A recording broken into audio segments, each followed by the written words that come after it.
Alexandra, are there any organizations that folks can shout out that they admire for the ways they intentionally try to dismantle power and oppression in their organizations?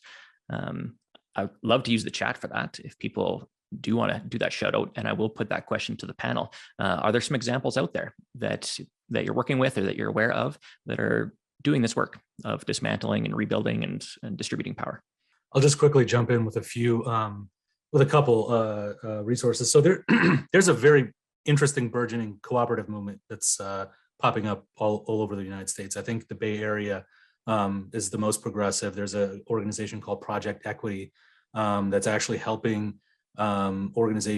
people like workers. I think they're mostly in the manufacturing. I don't think they've entered, though, correct me if I'm wrong, services yet, but they help people buy out their organizations, right? So, and it's not just ESOPs, it's actually employee-owned organizations, and they make collective decisions and they distribute power. So that automatically means that they distribute wealth as well. So cooperatives have been shown to people make a lot more money, people stay near 100% rates of retention. That's one resource. Democracy at Work is another. There are a lot of organizations like that are popping up that are talking about participatory decision-making and self-management in the workplace. That the Democracy at Work is a good starting point. There are endless amount of resources now that mostly coming out of Europe as well, and South America, and actually all over the world. So, but those are two places to start to take a look. Excellent. There's a question here from Sinyi around accountability mechanisms that we can suggest, especially for junior employees, ways to hold leadership accountable. And I'll let the panel think on that, and I'll take a quick stab at answering it from some experiences that I've had trying to hold a bureaucracy accountable, one of those big amorphous kind of healthcare system. And some success that I had in that was forcing leadership's hand to really clarify values, to operationalize values, to say, hey, that thing up on the wall, that patient-centered statement, what does that actually look like? And how important is that? And I spent 2 years resisting some pretty, what I thought were detrimental changes to a program that I was managing, just doing that, just forcing the hand of like, hey, you say patient-centered, but then you're talking about making this decision. And those two, help me understand how that supports this. Oh, it doesn't. Oh, well, then I guess we should have a deeper conversation about it. And so that was me resisting change, and through accountability, through what was hopefully a shared set of values. And eventually it came to the place of like, yeah, we say that, but we don't actually mean that. We say patient-centered, but more important than patient-centered is saving some money or something. But it kind of forced the hand to make it transparent what the decision-making criteria was behind what was being asked. And so then at least we're talking about the truth. We're not thinking that we're talking about this value of, and I see this all the time where you walk into a boardroom and it says collaboration up on the wall, and then you sit in on the meeting or you watch the behavior. It's like, that's not collaborative. So what's more important than collaboration? Something else is more important. Let's actually talk about that thing, and let's force leaders to acknowledge that, to come to terms with that. And then we're at least having an open and honest discussion about what's truly important to the team. And so I've had some success with getting values named and the associated behaviors really clarified. So that's one thing. Panel, any other ideas on accountability for leaders, mechanisms that exist or that people can try? Yeah, I would suggest two things.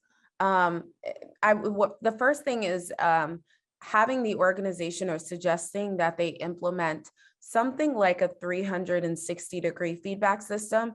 The way that performance reviews usually occur within organizations is top down, where managers are giving feedback to their direct reports, but direct reports and junior employees don't have an opportunity to also give managers feedback. So I think introducing some sort of 360-degree feedback system that allows employees to anonymously rate or give feedback on their managers is really important, and is a good system that I think you could encourage the company to implement.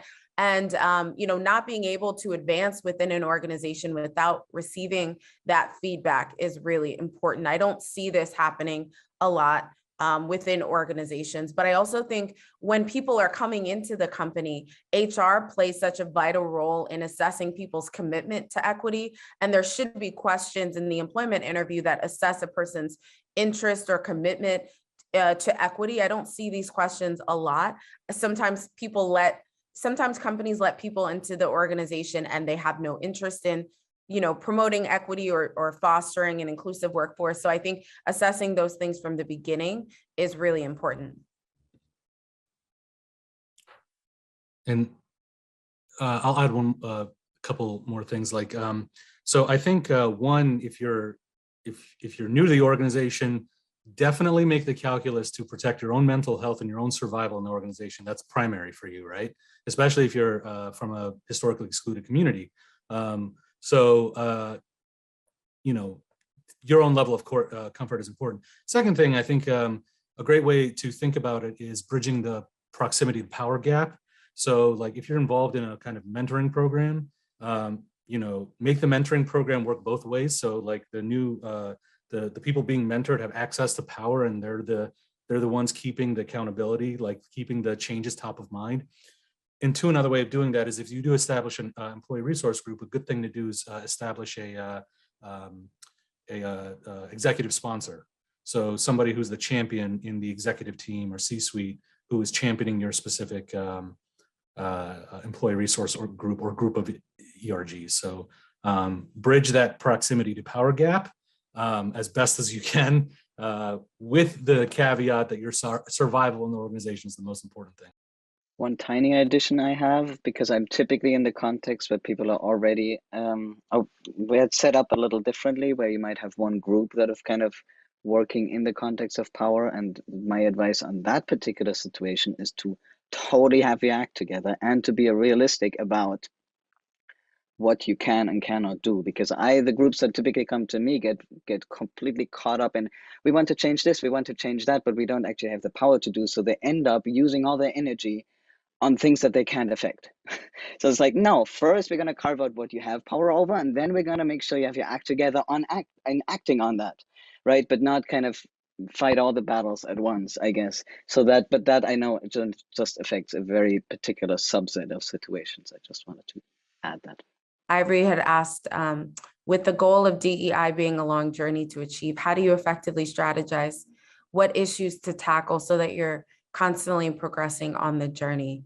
I thought that was a really great question. There's so much that can be, right? There's just so much. How do you prioritize? That's a great question. Janice, any thoughts, or Ted or Farzin? Yeah, I think it depends on the organization. I think doing something like an equity audit is helpful, where you're looking at the structures and systems and the ways that the company does things. So what is the process to hire people? What is the process to promote people? How do you develop employees? And looking within those processes to see where there are holes in the process and where the process could get better. But the problem is junior employees don't have a lot of power to like change the structures. If you don't like the way that you are, if you don't like the performance management system or tool that's being used, I don't know if one employee can change that, but I think collectively coming together, you do have a lot of power. So I would say assessing the structures within the organization and the systems in which things are done to see where the most attention should be put. And I do think it's important to do things sort of like one by one, because I think where companies, I don't want to say fail, but where companies sort of have missteps is where they try to do too many things at one time. I'm a firm believer in focusing on one thing and doing it really well, and then kind of moving on to something else versus trying to tackle so many things at one time. So I think really figuring out is it that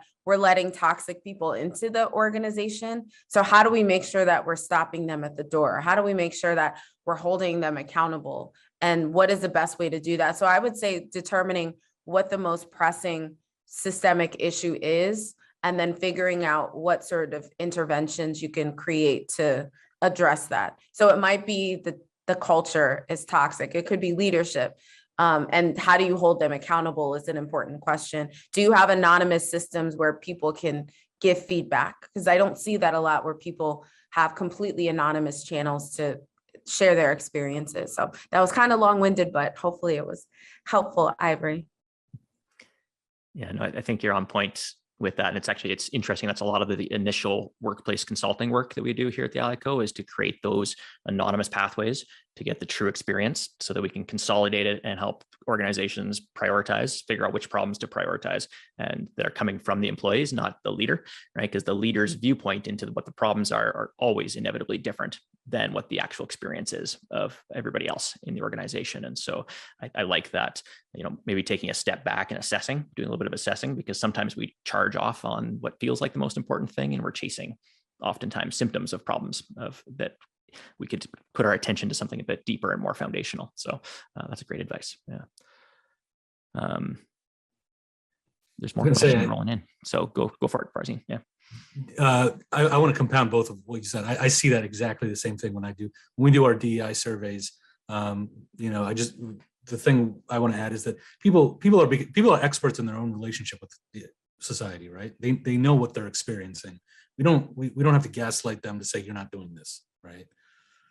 What the expertise comes in is figuring out, collecting this data and saying, oh, you know what? This intervention goes deep, and it may have like address 2 or 3 concerns that one little change may have a, maximum amount of, output, kind of positive sort of outcomes from it. And that's where the expertise lies. I think when you really have to understand how, you really have to be a DEI expert, as well as understanding how to do these, to maximize the kind of the information that's drawn out from the surveys themselves. So you got to be knowledgeable on how to build the surveying, the focus groups, the interviews, and things like that. And so I think that sort of data-led approach to compound, Jeff and Janice, what you were saying is super, super important as at least a jump off. And to make it iterative over time, like things don't necessarily work. You get feedback and realize this isn't, working. We try again, experiment. Right, we've got a few more questions rolling in here. Jordan, do you want to hop on the mic? And we're a small enough group now, so if you wanted to ask your question, about local government, dominant culture. Absolutely. This is kind of just where I'm hoping to go in the future, and I'm really trying to figure out how to, we have a majoritarian election system in the US, so it's always the dominant culture, majority culture in most cases, that rules everything. And even if 1 or 2 or a handful of people get elected to a legislative body, for example, or a local board, that's still not enough to get over that majority space. And I'm just really trying to think of ways and find solutions to that, where we can truly bring voices to the table. And this is one of the situations where I see building your own table is particularly difficult in terms of government, because it's already so well established. I have 2 examples of something. Again, this is just from a Socratic lens. I know 2 examples of where people one is a parallel system, basically, and one is working within the system. So one thing I know is somebody in Brazil was getting elected on a town or district level, and she ran with a collective mandate. So, and they internally were basically organizing themselves differently. So that's a whole thing about something. But I think what you're asking for is going more in the direction of the second example I have, and that is neighborhood parliaments. And they started in India, and it's super inspiring stuff. And what they've been doing is they basically started organizing people by neighborhoods, 30 here, 30 here, and then, sending people up and so on, they have, I think it's 11 layers to get to a national level. Obviously, not everybody is part of it, but it's hundreds of thousands of people, it's still a lot, just given the population of India, it's still just a little droplet, but still. But what is really inspiring about that one is I heard stories of people saying, even they have also children's parliaments. that they were at a point where the children's parliaments and the neighborhood parliaments had so much trust from the population that people say, oh, if you want to get something from the actual, from the former government, go through the neighborhood parliament, then you will be heard, So they've really kind of started to become a little threatening to the former government. We're still not at a place of replacing it, right? But it's becoming really, really heavyweight in some areas, and I'll put some links in the chat. Great, thanks, Ted. Mars, you've asked a question about 360, and I saw Janice, you've written out a little bit of a thread there about 360s as a mechanism for accountability, and that's also something we do a lot of at the Ally Co. Is the employee experience, but also the 360s for leaders, because a lot of leaders don't actually know what their impact is what I find. There's a lot of unintentional misuses of power, right? And there's a feedback bubble that exists often. So how do we break that feedback bubble when it comes to 360s? Any thoughts on setting those up or advocating for them, especially if there's resistance, maybe from leadership? What's any advice or thoughts on that? Yeah, actually, Jeff, to add on top of that, hi everyone. It's that my org is pretty advanced in being liberatory, but there's some leaderships who are covertly stifling voting power, purposely like stopping like a mission and vision retreat, so we don't get to like the core issues, so we don't learn the history of the org. So I guess I'm wondering if I'm basically, you could say I'm the junior, I'm the youngest at the org, but yet I put myself in that position to be the sacrificial lamb so we can move forward, because I was recognizing all the behaviors. I am the one who catch the behaviors, even though I'm the lowest one there. So I guess I'm trying to understand, like, I am protecting myself. I am taking rest. I am taking care of my mental health. I do go to therapy and talk about all this BS stuff that's happening. But to move forward and not to be stagnant along with this, and like kind of like, how do we take away the folks who are stifling the work and who is being problematic and who is like just having that hidden agenda of like money at the back end versus the programs that we're doing. So it's like, I guess I'm looking for advice on that from anybody who has any kind of ideas on how to help, because I feel like I'm doing everything that y'all are kind of saying, and the folks, some of the majority of the folks at the org are on the same playing field of wanting to move this way, but the covertness is very strong. I wish you were at a lunch and learn we did a couple of weeks ago on intention and impact and closing that gap and figuring out.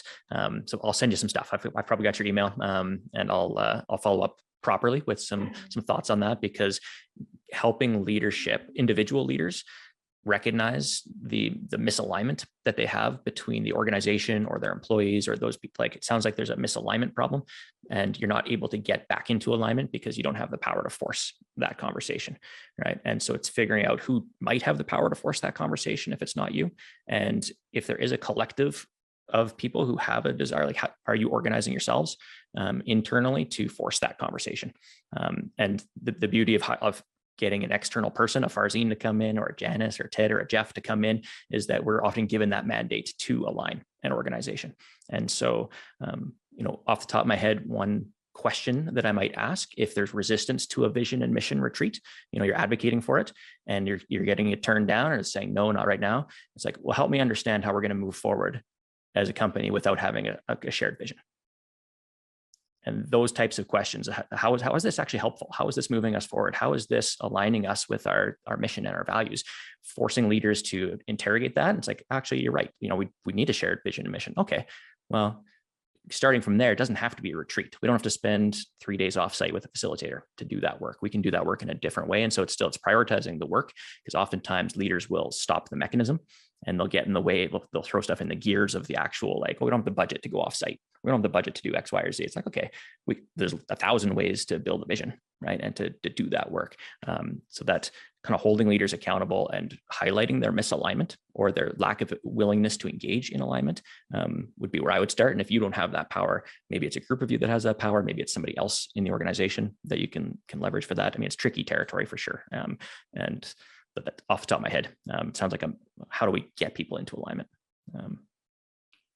Any other thoughts on that one? It's a big topic. Yeah, it's challenging. And I see that that Mars put in the chat that it is a nonprofit, which I think makes it even more challenging in nonprofits, because that is a whole different sort of animal to when you think about it. But I would ask if it doesn't, I'm guessing the answer is no, but I would first ask if there's ways for you to give feedback in an anonymous way. It doesn't sound like there is.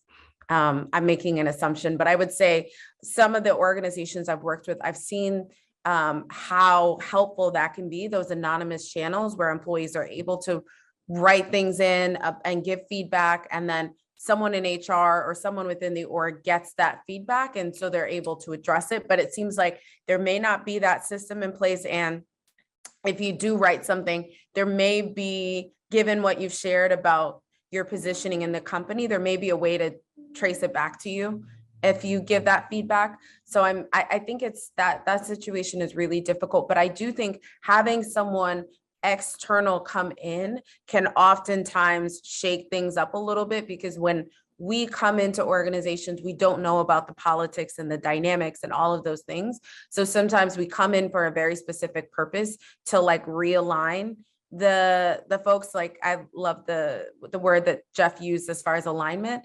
And so I think that might be great. Also sharing resources with leadership, but again, and finding those people that, I don't know if there are those people in your organization that are more open to change, or those change makers, because sometimes there are those people that do have power that you can align yourself with or chat with, who you can come together with to try to create change. But I'm not sure as far as like the structure, if you have those channels or outlets for communication. But I do think that maybe having someone outside come in to help with the realignment can be really helpful, because that person that comes from outside may say the exact same things, Mars, that you might have been saying, but it's coming from someone different. For whatever reason, leadership might be more receptive to it.